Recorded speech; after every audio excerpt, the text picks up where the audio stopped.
Thế kỷ 15, văn minh nhân loại phát triển cực thịnh. Những cuộc chiến tranh đầy náo nhiệt và sự mua bán giao thương giữa châu Âu và châu Á diễn ra rất nhộn nhịp. Ê châu Mỹ, mày có muốn tham gia cùng bọn tao không? Không, cảm ơn. Vậy là người châu Âu đua nhau đưa tàu đến châu Mỹ và tạo nên một cuộc viễn chinh lớn nhất trong lịch sử nhân loại, khám phá ra một thế giới hoàn toàn mới.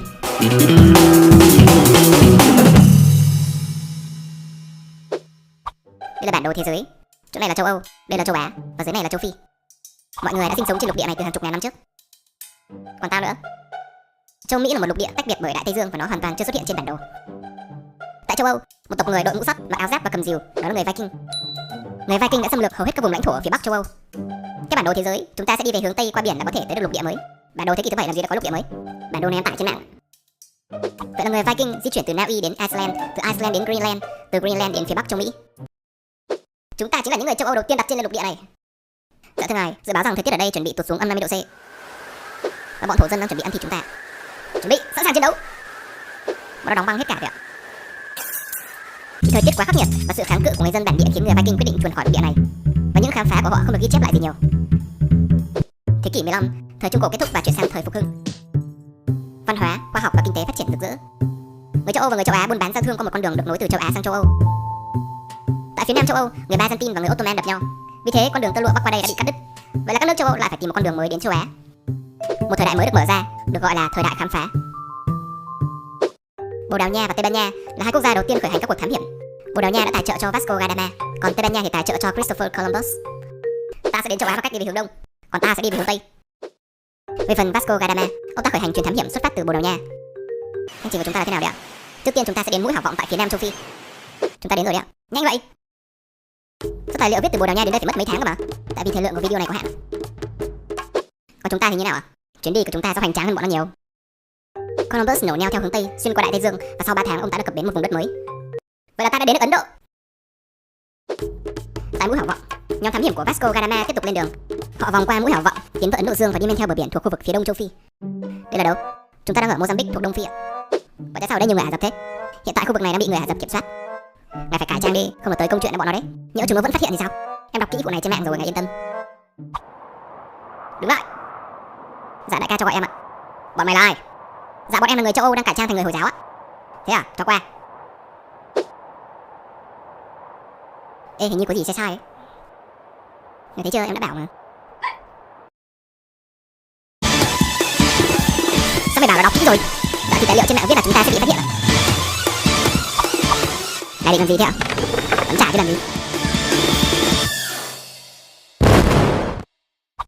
Tại hòn đảo Hispaniola, nhóm người của Christopher Columbus xảy ra xích mích với thổ dân trên hòn đảo. Người Tây Ban Nha và thổ dân Taino chọn nhau. Columbus thành lập một khu định cư và đặt tên là La Isabela và trở thành thống đốc điều hành khu vực này. Dưới sự thống trị của Columbus, thổ dân bản địa đã bị ép buộc lao động khổ sai, bị đưa đến châu Âu làm nô lệ. Mọi thông tin chi tiết các bạn có thể xem tại video này. Sự áp bức bóc lột đã khiến dân số thổ dân tại đây bị sụt giảm đáng kể. Sau đó, người Tây Ban Nha di chuyển dần xuống phía nam hòn đảo, thành lập một khu định cư tiếp theo tại đây và đặt tên là Santo Domingo. Nhìn Tây Ban Nha và Bồ Đào Nha đang đua nhau xâu xé thế giới, nước Anh cảm thấy không thể ngồi yên. Nước Anh đã tài trợ cho John Cabot, một nhà hàng hải người Ý. John Cabot có cùng suy nghĩ với Columbus. Ông ta cho rằng có thể đi tới châu Á bằng cách di chuyển tàu về hướng tây qua Đại Tây Dương. Sau đó, ông ta cập bến một hòn đảo tại phía bắc, và đây là lần đầu tiên người Anh đặt chân lên lục địa mới. Vậy là ta đã đến được vùng đông bắc của châu Á. Thật ra đây là khu vực Bắc Mỹ. Hòn đảo này sau đó được gọi với cái tên là Newfoundland thuộc Canada ngày nay. Tại Đông Phi, sau khi chiến nhau với người Ả Rập, nhóm thám hiểm của Vasco tiếp tục men theo bờ biển châu Phi theo hướng nam. Đây là đâu? Đây là thị trấn Malindi thuộc nước Kenya ngày nay. Ở đây náo nhiệt phết nhỉ? Còn thằng này là ai? Đấy là vua của vương quốc này. Chào mừng đã đến với vương quốc Malindi. Bọn này thân thiện phết nhỉ? Hay thử hỏi xem bọn nó có biết đường đến Ấn Độ không? Biết. Được sự cho phép của vua Malindi, Vasco da Gama đã xây dựng một cây cột đá kỷ niệm tại đây, và cây cột đá này vẫn còn tồn tại đến tận ngày nay. Tại khu vực Hispaniola, khu vực định cư của người Tây Ban Nha xảy ra bạo loạn. Christopher Columbus bị lật đổ và ghế thống đốc được thay thế bằng một người khác. Các loại sản vật tại đây như cà chua, khoai tây, thuốc lá và cacao được khai thác và vận chuyển về châu Âu. Và người châu Âu cũng vận chuyển ngược lại các loại gia súc và hạt giống đến lục địa mới để canh tác. Kèm theo đó là hàng loạt dịch bệnh như dịch hạch, đậu mùa. Đậu mùa là bệnh gì? Là loại bệnh sẽ làm cho cơ thể của mày mọc ra rất nhiều mụn nước. Sau vài ngày các mụn nước đó sẽ vỡ ra. Như vậy là khỏi bệnh đúng không? Rồi mày chết. Thổ dân tại châu Mỹ chưa từng tiếp xúc với các loại bệnh này. Dịch bệnh đã quét sạch 70% dân số trên đảo chỉ trong vài năm. Sao mày không bị lây bệnh nhỉ? Mấy bệnh này ở thời của em đã có vaccine rồi. Tại châu Phi, dưới sự hỗ trợ và dẫn đường của người Malindi, đoàn thám hiểm của Vasco nhổ nhao rời khỏi vùng Đông Phi, băng qua Ấn Độ Dương và cập bến thành phố Calicut, Ấn Độ. Mày có chắc chắn đây là Ấn Độ không? Chắc chắn ạ, mày không tin em à? Có biển báo kìa. Đây là trò gì vậy? Đây là thuật thôi miên rắn và một loại sáo đặc biệt. Con này là rắn hổ mang Ấn Độ, chỉ cần bị nó hôn nhẹ một cái là ngài sẽ tỏi ngay lập tức. Để ta thử. Nếu thổi sáo sai cách là con rắn nó sẽ điên lên đấy.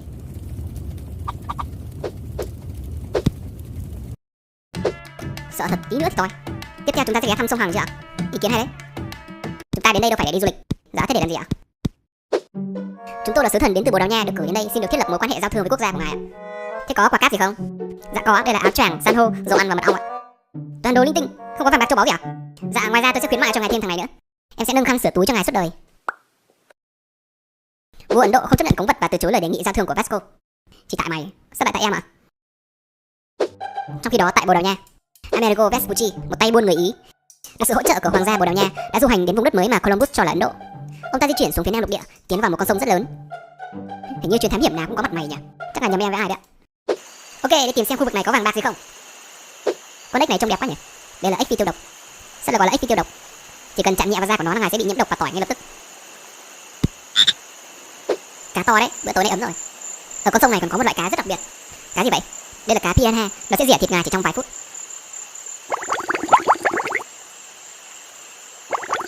Vãi, con gì đây? Đây là chăn anaconda, đặc sản của rừng Amazon. Còn đây là báo đốm Nam Mỹ. Chạy! Chắc không thoát đâu, vì là báo này có thể đuổi với tốc độ 100 km/h. Yes, ở đây có một ngôi làng. Đây là bộ tộc ăn thịt người. Sao mày biết? Có biển ghi chú ở đằng sau lưng ngài á. Hình như là bọn nó đang chuẩn bị bữa tối.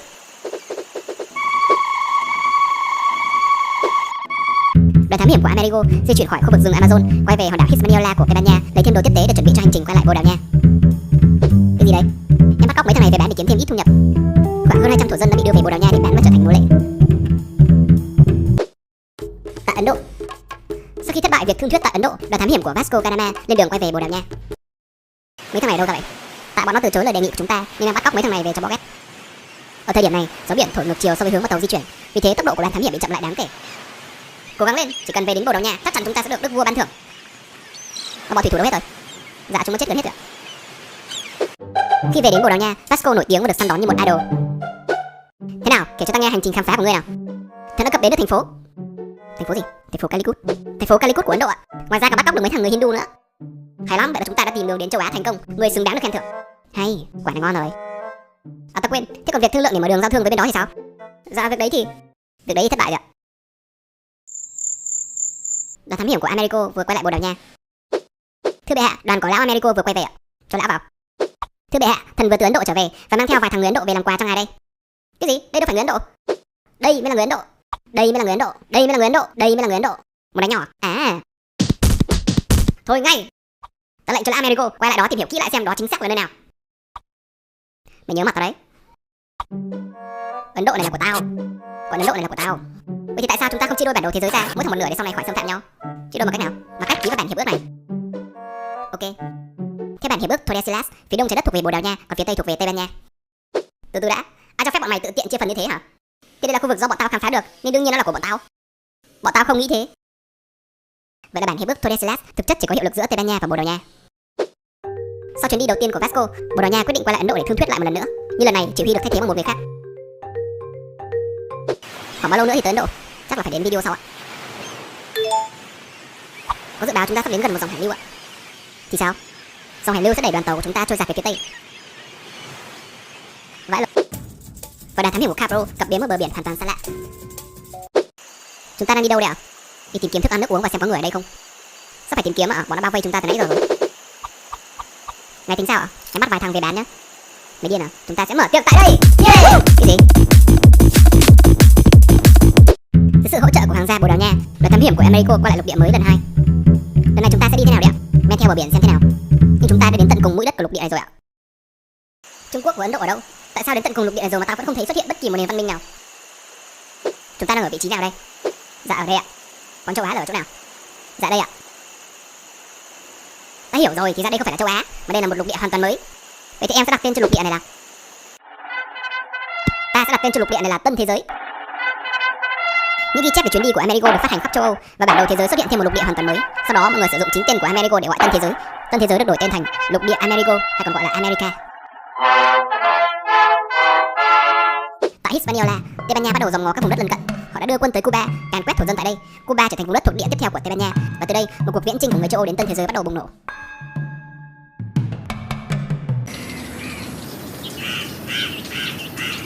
Mày làm trò gì đấy? Chào buổi sáng ngày Capro. Sao tao lại nằm ngủ ở đây? Vì ngài đã quậy bánh nóc với bọn thổ dân trong tập trước. Tao nhớ là chúng ta đang trên đường đến Ấn Độ mà nhỉ? Chúng ta bị hải lưu cuốn về khu vực này ở cuối tập trước. Đây đúng là một hòn đảo tuyệt đẹp, khí hậu trong lành. Mà mày ngửi thấy mùi gì không? Mùi gì à? Thì ra là bọn thổ dân đang nướng thịt. Nó mời ngài ăn cùng cho vui đó. Ngon phết nhỉ? Sao mày không ăn? Dạ bụng em hơi yếu á. Ok, thời tiết đã ổn định. Bây giờ chúng ta sẽ ở lại đây thêm một thời gian nữa. Đầu tiên chúng ta phải làm nhà đã. Ở đây có nhiều loại thực vật lạ quá nhỉ. Ngoài bọn thổ dân ra thì tao không thấy có bất kỳ bóng dáng của ai khác. Có lẽ là chúng ta là những người đầu tiên đến đây. Tao sẽ đặt tên cho hòn đảo này là đảo Thập Giá. Nhưng theo bản đồ thì đây không phải là một hòn đảo mà là cả một lục địa đó thưa ngài. Chuyện đây tính sau, bây giờ intro đã.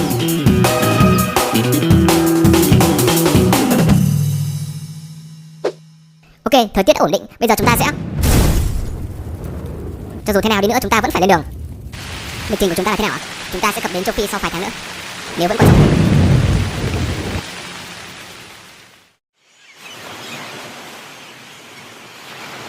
Mày làm gì thế? Chúng ta đến châu Phi rồi đấy ạ. Hình như số lượng tàu có vẻ ít đi. Chúng ta đã bị mất liên lạc vài con tàu tại cơn bão hôm vừa rồi. Cơn bão hôm qua kinh khủng thật. Mày yên tâm, em đảm bảo là bọn nó vẫn đang trên đường đuổi theo chúng ta. Nào, trước khi tiếp tục lên đường đến Ấn Độ, chúng ta sẽ cần phải nghỉ chân tại đây một thời gian. Mày làm gì đấy? Em đang tra cứu thông tin về khu vực này.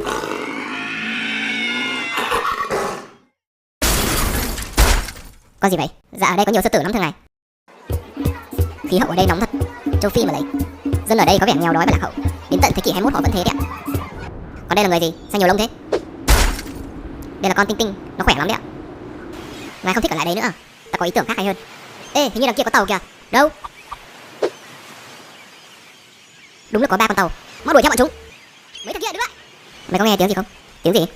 Mấy thằng kia đứng lại mau. Ta bảo đứng lại có nghe không? Cái đéo như vậy. Đô đốc ơi, dùng cái này này.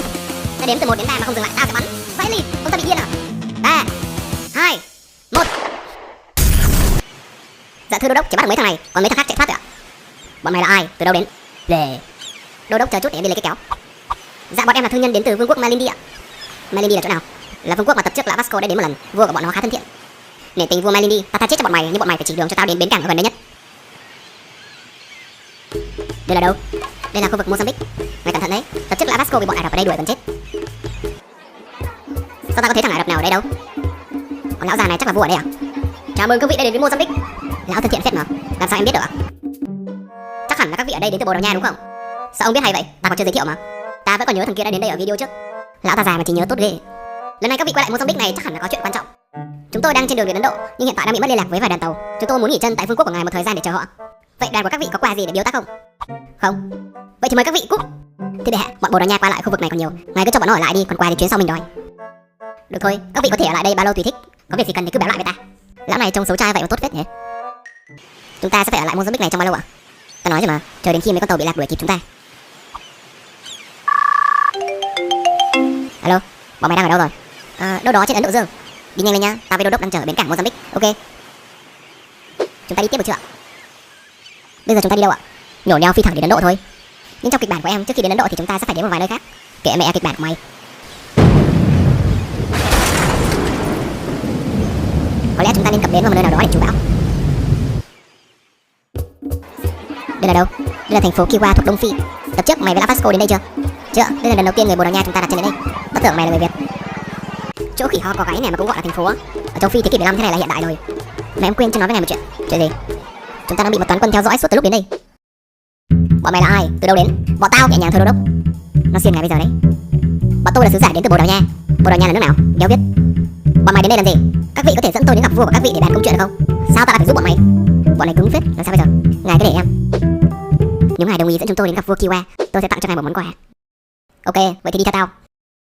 Mày đưa cho nó cái gì vậy? Lát nữa rồi ngài sẽ biết. Thưa bệ hạ, có sứ thần của Bồ Đào Nha đến ý kiến. Bồ Đào Nha là nước nào? Thần cũng đéo biết. Cho vào. Lão già này là vua à? Em không biết, chắc thế. Chúng tôi là sứ thần đến từ Bồ Đào Nha, xin ngài được thiết lập mối quan hệ giao thương tại đây. Đây là thư của vua Bồ Đào Nha. Làm sao ta biết được đây là thư thật hay thư giả? Lão già này đang nghi ghê. Thôi được, ta cần thời gian để suy nghĩ về vấn đề này. Trong thời gian đó các ngươi có thể nghỉ chân tại đây. Chúng ta sẽ phải ở đây trong bao lâu ạ? cho đến khi nào lão vua xác nhận bức thư và đồng ý cho chúng ta thiết lập quan hệ giao thương ở đây. Vậy như lão vua không đồng ý thì sao ạ? Thì chúng ta cũng phải chờ cho đến khi lão ta xác nhận là không đồng ý. Thưa ngài, đến nay đã là 1 tháng rồi. Thì sao? Ngài có đồng ý đề nghị hay không để bọn tôi còn biết? Thì đô đốc nhẹ nhàng thôi. Các vị cứ bình tĩnh. Mà các vị đề nghị ta chuyện gì nhỉ? Chắc thằng giết lão già này quá. Đụng vào lão là ngài chết chắc. Chúng ta không chờ đợi thêm nữa. Chúng ta bắt buộc phải đi thôi. Nếu không sẽ lỡ mất ngọn gió tới Ấn Độ mất. Mà lúc đến đây mày cho mấy thằng lính cái gì vậy? Em thấy họ dùng gươm và giáo lạc hậu quá nên đã tặng cho họ một loại vũ khí cực kỳ hiện đại. Cục gì đây? Ở đây có một cái vòng. Vâng, rút ra được. Thời tiết khá thuận lợi. Chúng ta đang ở đâu? Dạ với tốc độ gió này chúng ta sẽ cập đến Ấn Độ trong khoảng 2 tháng nữa. Chuyện đéo gì vậy? Thưa đô đốc, tàu của chúng ta đụng phải một tảng đá ngầm và bị thủng một lỗ rồi ạ. Cứ tiếp tục di chuyển đến Ấn Độ rồi sửa. Liệu có đi được đến Ấn Độ không ạ? Bây giờ thì sao ạ? Tìm chỗ sửa tàu và kiếm thêm thức ăn và nước uống. Dạ nhưng mà tài liệu có ghi là sao? Bọn dân ở khu vực này rất hung hãn. Lịch sử có ghi là ta đã cập đến ở đây đâu hả? Dạ đoạn này là em chế ra cho vui thôi ạ. Gần đây có bến cảng nào khác không? Nếu đi dọc theo bờ biển về hướng bắc, chúng ta sẽ cập đến Melindi. Đây là nơi ở của mấy thằng thương nhân bị chúng ta bắt ở đầu video đúng không? Trí nhớ của ngài tốt đấy. Mày đã đến đây trong video trước rồi đúng không? Vâng, lão vua ở đây khá tử thế. Chào các vị sứ thần Bồ Đào Nha, lâu lắm rồi ta mới gặp lại các vị. Chào bệ hạ có khỏe không? Mày là thằng nào? Bệ hạ, chúng ta đã gặp nhau ở video trước rồi mà. Bọn tôi đang trên đường đến Ấn Độ thì tàu bị hỏng, ngài có thể sửa giúp chúng tôi được không? Mọi người định bao giờ thì lên đường? Có lẽ sau khi sửa tàu xong chúng tôi sẽ đi ngay. Tôi nghĩ con tàu của ngài đã được sửa xong, tuyệt vời. Ngài cho chúng tôi xin phí sửa tàu là 3 vạn đồng bạc. Đô đốc, ngài làm sao thế? Tự nhiên tao thấy chóng mặt quá. Mấy thằng kia, mang càn cứu thương đến đây, đô đốc sắp chết rồi. Đô đốc ơi đừng chết, ngài còn nhiều việc phải làm lắm. Rất cảm ơn sự giúp đỡ của ngài. Bây giờ đã đến lúc chúng tôi phải lên đường. Không có gì, vì tình hữu nghị giữa hai quốc gia, ta luôn sẵn sàng giúp đỡ các vị. Còn về chi phí sửa tàu lần trước, chúng ta phải lên đường ngay lập tức để còn bắt kịp ngọn gió tới Ấn Độ, thưa đô đốc. Thế nhá, cảm ơn ngài rất nhiều. Bọn tôi đi đây.